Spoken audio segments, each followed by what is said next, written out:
ಬಾಗಲಕೋಟೆ ಜಿಲ್ಲೆ ಮುಧೋಳ್ ತಾಲೂಕು. ಬ್ರಿಟಿಷರ ಬೂಟಿನ ಸದ್ದೆ ಕಾನೂನಾದಂಥ ಕಾಲ ಅದು.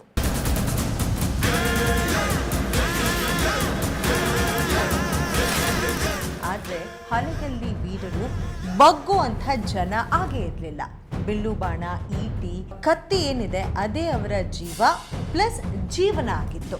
1857 ನವೆಂಬರಲ್ಲಿ ಬ್ರಿಟಿಷರು ಒಂದು ಕಾನೂನನ್ನ ಜಾರಿ ಮಾಡಿದ್ರು, ಡಿಸ್ಆರ್ಮಮೆಂಟ್ ಆಕ್ಟ್ ಅಂತ.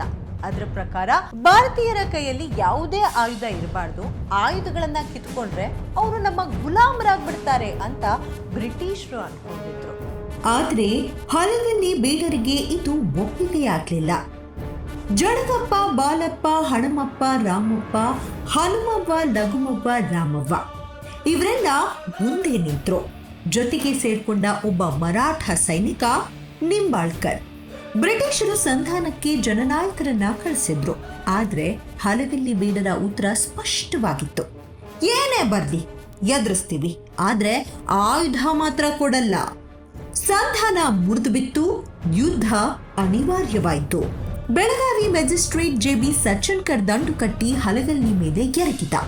ಆದ್ರೆ ಬೇಡರ ಈಟಿಗಳ ಮುಂದೆ ಬಿಳಿಯರ ರಕ್ತ ನದಿಯಂತೆ ಹರಿತು.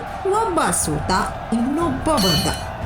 Levant, Carl William, Alexander Kerr, William Henry Havelock ಎಲ್ಲರೂ ಒಟ್ಟಾಗಿ ದಾಳಿ ಮಾಡಿದ್ರು, ಸೋಲನ್ನೇ ಕಂಡ್ರು.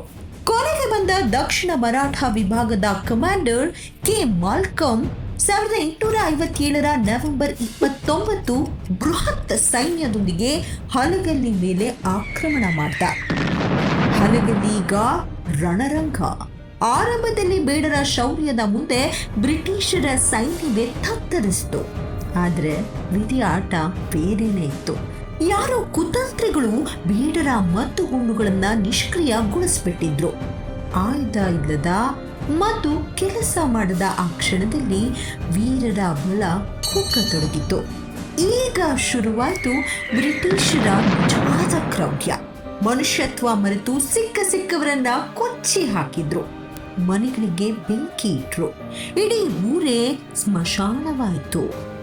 290 ಮಂದಿಯನ್ನ ಬಂಧಿಸಿ ಕಲಾದಾಗಿಗೆ ಕರೆದೊಯ್ಯಲಾಯಿತು. ಅದರಲ್ಲಿ 19 ಜನರಿಗೆ ಮರಣದಂಡನೆ.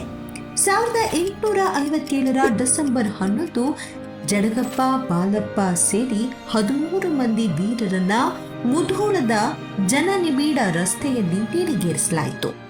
ಉಳಿದವರನ್ನ 3 ದಿನಗಳ ನಂತರ ಸ್ವತಃ ಹಲಗಲ್ಲಿಯಲ್ಲಿಯೇ ನೇಣಿಗೇರಿಸಲಾಯಿತು. ಯಾರಿಗೂ ಬಗ್ಗದ, ಯಾರಿಗೂ ಹೆದರದ, ಯಾರಿಂದಲೂ ಏನನ್ನೂ ಬೇಡದ ಬೇಡರು ಈಗ ಬರೀ ಹೆಸರಾಗಿ ಉಳಿದಿದ್ದಾರೆ. ಒಂದು ಮಾತು ಮಾತ್ರ ಸತ್ಯ, ಈ ಕೆಚ್ಚದೆಯ ನಾಯಕರೇನಿದ್ದಾರೆ ಅವರನ್ನು ಇತಿಹಾಸ ಮರೆತರೂ ಈ ಮಣ್ಣು ಮಾತ್ರ ಮರೆಯಲ್ಲ.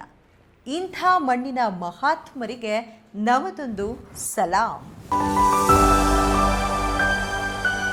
V6 Digital